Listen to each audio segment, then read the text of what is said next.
Chastity grinned and walked back to the side of Jack's crib. "Well, if you're going to just lay there, I'll have to do something about that," she said. "Like what?" Jack asked lazily. Chastity's answer was to start tickling him. "Hey, hands off," Jack protested weakly. Chastity kept on tickling him, giggling. "Come on, leave me alone," he whined. "Not until you get out of bed," Chastity stated. "But I don't want to get out of bed," Jack complained. Chastity stopped tickling Jack and he rolled over again. "Or, does the baby like his crib?" she cooed. "Yes, the baby likes his crib," Jack said. "Let baby go back to sleep." Chastity laughed. "Maybe the baby would like a diaper change," she suggested jokingly. "Baby would not like a diaper change, baby wants to go back to sleep," Jack murmured. Chastity was not about to give up, though.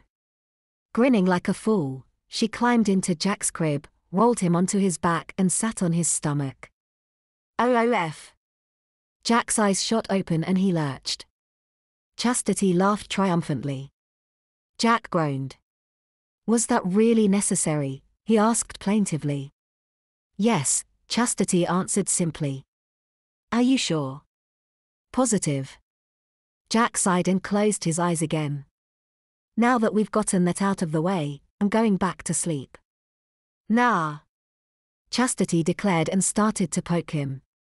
Jack opened his eyes and looked at her steadily for a few moments. And then he started to tickle her. "Hey!" Chastity squealed and tried to get away, but there was nowhere to get away to. A moment later, the giggles were upon her and in spite of her best efforts there was nowhere to run. She tried to wiggle out of Jack's grasp and get to a rail so she could climb out and thus escape, but she didn't make it, and instead wound up on her back. She felt the tickling stop and soon she stopped laughing and looked up at Jack.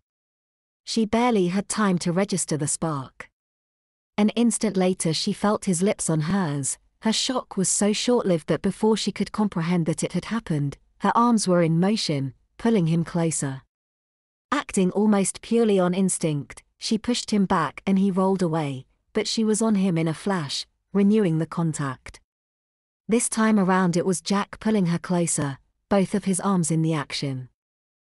Jack's arms constricted and she gave off a little squeak under the added pressure, but it only increased her enjoyment.